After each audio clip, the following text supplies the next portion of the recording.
பத்ரகாளி உடல்ல வருதா? என் மேல அந்த தாய் பத்ரகாளி வருதுங்க. நானு அந்த தாய சுமக்கிறேன். ஆணாக இருந்தாலும், பெண்ணாக இருந்தாலும் அந்த தாய் காளி, பத்ரகாளி உடம்புல வந்துச்சு அப்படின்னா, எது மாதிரியான விஷயங்கள் அந்த சாமியாடி பெருமக்களுக்கு நடக்கும்? அதே சமயம் அந்த சாமியாடி எப்படி இருப்பாங்க? அப்படிங்கிறத இன்னைக்கு நான் அறிஞ்சத அறிவு நண்பர்கள்ட்ட பகிர்ந்து கொள்ள ஆசைப்படுறேன். அதாவது பத்ரகாளிய பொறுத்தளவு ஒரே ஒரு விஷயம் தான். விசுவாசம். அந்த தாய்க்கு விசுவாசம்.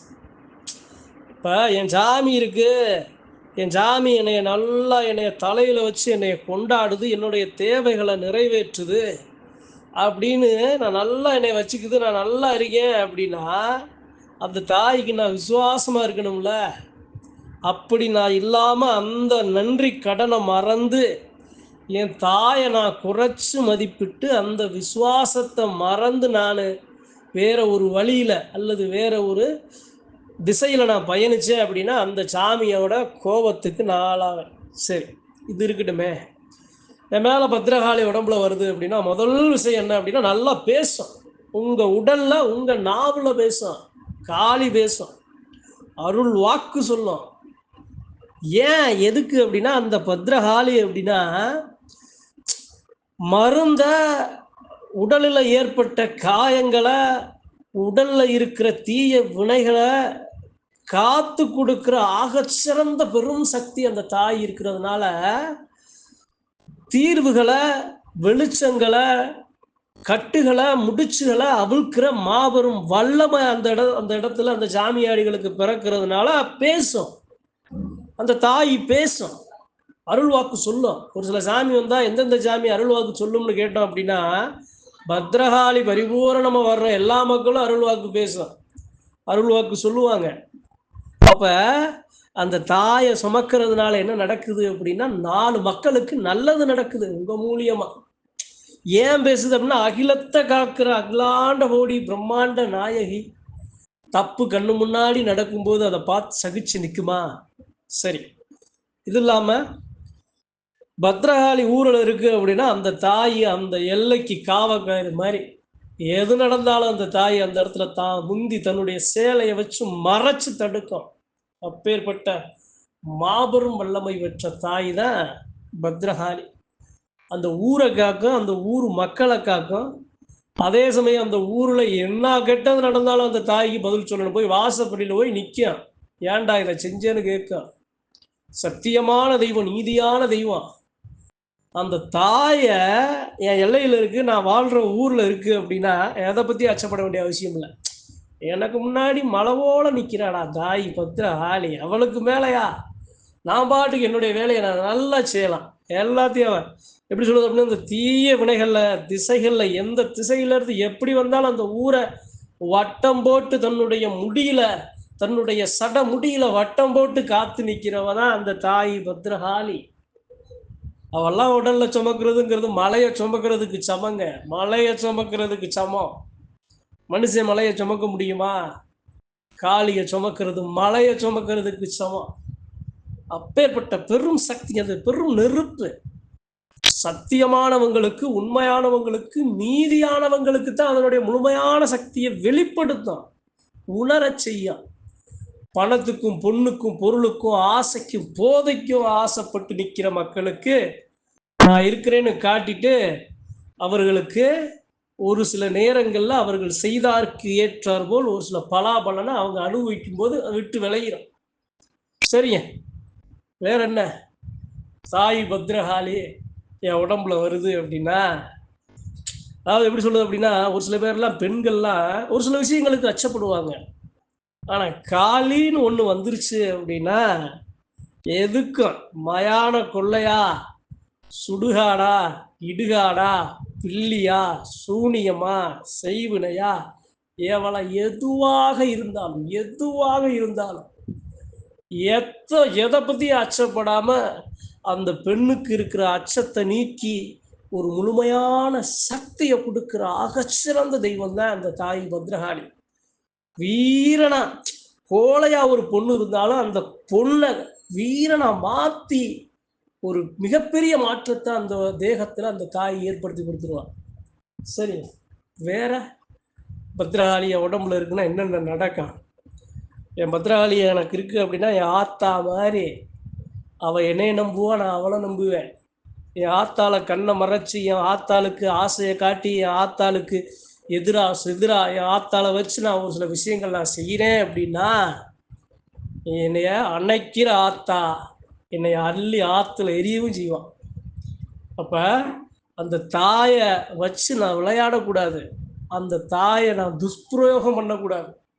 அந்த சக்தி, அந்த மலை போல இருக்கிற அந்த பேராற்றலை, அந்த பெரும் நெருப்பை நான் நல்ல விஷயங்களுக்கு, சத்தியமான விஷயங்களுக்கு, சத்தியமான மக்களுக்கு மட்டும்தான் அந்த தாயை நான் பயன்படுத்தணுமே தவிர, பொண்ணுக்கும் பொருளுக்கும் மற்ற சக்திகளை அபகரிக்கணும், மற்ற சக்திகளுக்கு எதிராக பிரயோகிக்கணும், நன்மக்களுக்கு எதிராக இந்த தாயை நான் பிரயோகிக்கணும் அப்படிங்கிற மாதிரி ஒரு முயற்சியில் நான் ஈடுபட்டேன் அப்படின்னா, என் தாயை அள்ளி அணைக்கிற தாயி அடித்து என்னை பற்றி ஓரமாக ஒதுக்கி விட்டுருவான்.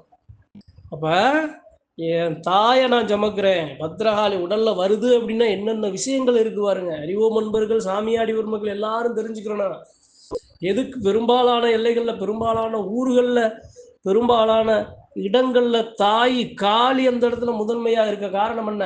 ஒரு 10 கிராமம் கூட 10 கிராமத்தில் 7-8 கிராமத்தில் அந்த தாய் பக்கத்தில் காளி இருக்கும்.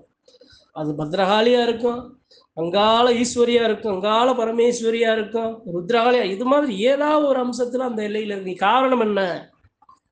முதன்மையான தெய்வங்க, தேவையான தெய்வம், ஊருக்கு தேவையான தெய்வம், எல்லைக்கு தேவையான தெய்வம், மகளிருக்கு, பெண்களுக்கு தேவையான, குழந்தைகளுக்கு தேவையான தெய்வம். அது ஆக்ரோஷம்.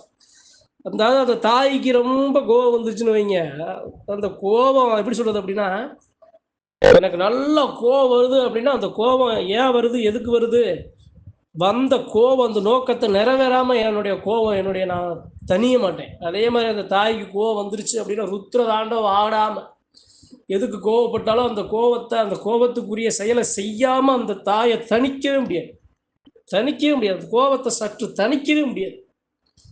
அப்பேற்பட்ட பெரும் நெருப்பு பத்ரகாளி.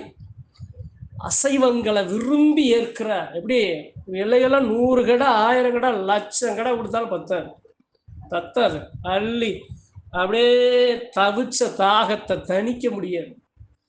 1000-1,00,000 கடை கொடுத்தாலும் அந்த தாயோட தணிக்க முடியாது.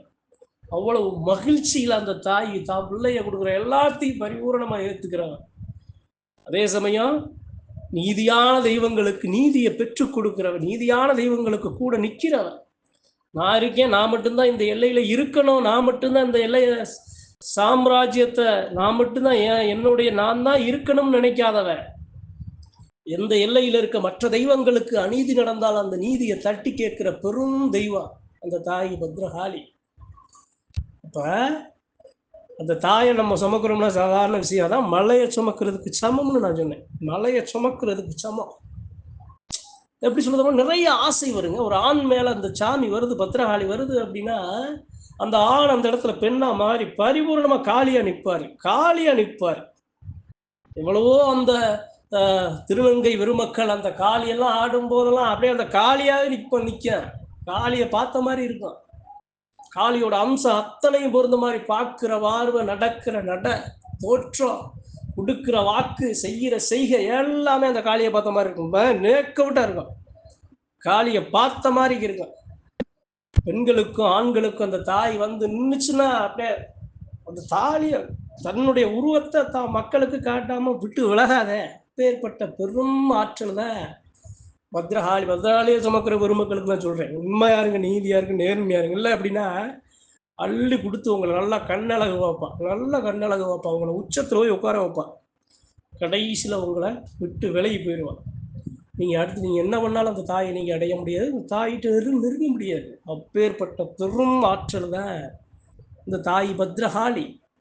அப்போ அது மாதிரி தெய்வத்தை உடம்புல சுமக்கிற மக்கள் எப்படி இருக்கணும் சொல்லுங்க. ஆனால் ஒரு சில நேரங்களில் எப்படி நடக்கும் அப்படின்னா, அந்த தாயவே, அந்த சக்தியவே, அந்த பெரும் சக்தியவே அன்பால பாசத்தால் கட்டுப்படுத்தி அந்த தாயை வச்சு ஒரு சில மாய மாந்திரிக வேலைகள்லாம் அரங்கேறும் அப்படின்னா, அது அந்த தாய்க்கு எதிரானதுங்க. எனக்கு ஒரு ஒரு பொருள் இருக்கு, நான் விரும்பி சாப்பிட்றேன் அப்படின்னா, விரும்பி சாப்பிட்றதுக்கும், விரும்பாம என் மேல ஊட்டப்படுறதுக்கும், திணிக்கப்படுறதுக்கும் வித்தியாசம் இல்லை. அது மாதிரி தான் அது போன்ற செயல்கள் அந்த தாய்க்கு நடக்கும். வழி இல்லாம அந்த தாய் அந்த மக்களுக்கு நிற்கிற ஒரு சூழ்நிலை உருவாகும். சத்தியமான தெய்வம், உண்மையான தெய்வம் அந்த காளி. இன்னைக்கு இந்த பதிவில் சொல்ல காரணம் என்ன அப்படின்னா, பத்ரகாளி இருக்க பயம் ஏன்? அதுவும் உடம்புல சுமக்கிற சாமியாடி. நீங்க எப்படின்னா, ஒரு ஆளுக்கு சமம் இல்லை, 1000 ஆளுக்கு சமம். ஒரு யானைக்கு சமம் இல்லை, 1000 ஆணைக்கு சமம். காளியை சுமக்கிற பெருமக்கு திமிரு இருக்கணுங்க, திமிரு இருக்கணும். அன்பு, பண்பு, பாசம், அதே மாதிரி திமிரு, அச்சம், உண்மையும், நீதிக்கும் சத்தியத்துக்கும் நிக்கணும். மற்ற தெய்வ சக்தியை மதிக்கணும், மற்ற தெய்வ சக்தியை வணங்கணும், மற்ற தெய்வ சக்திகளை வழிவிடணும், மற்ற தெய்வ சக்திகளுக்கு முன்னுரிமை கொடுக்கணும். அப்ப பத்திரகாளியை சுமக்கிற சாமியாடி பெருமக்களுக்கு சொல்றேன், நீங்கள் புண்ணியம் பாக்கியவான் பெற்றவர்கள். யாருக்கும் கிடைக்காத பெரும். என் ஆத்தா எனக்கு காலை பிறந்தலேருந்து இப்போ வரைக்கும் என் ஆத்தா என் கூடயே இருந்தால் யார் இருப்பானா? காளி தான் இருப்பா, வேறு யாரும் இருக்க மாட்டான். நான் பிறந்ததுலேருந்து கடைசியில் நான் சாகுற வரைக்கும் என்னைய அள்ளி தூக்குறதுக்கும், அதே சமயம் என்னைய கடைசி வரைக்கும் என் காலத்தை முடிச்சு என்னை மண்ணில் போட்டு புதைக்கிற வரைக்கும் அந்த தாய் என்னை விட்டு நெருங்கி என்னை விலக மாட்டா. அப்பேற்பட்ட ஆத்தாலாம் என் கூட நிற்பா. துன்பம், கஷ்டம், நஷ்டம் எல்லாத்துலையும் நிற்பா. அப்பேற்பட்ட பத்திரகாளியை சுமக்கிற பெருமக்களுக்கு தான் இன்னைக்கு இந்த பதிவு. நன்றி, வணக்கம். மற்றும் ஒரு பதிவில் சந்திப்போம்.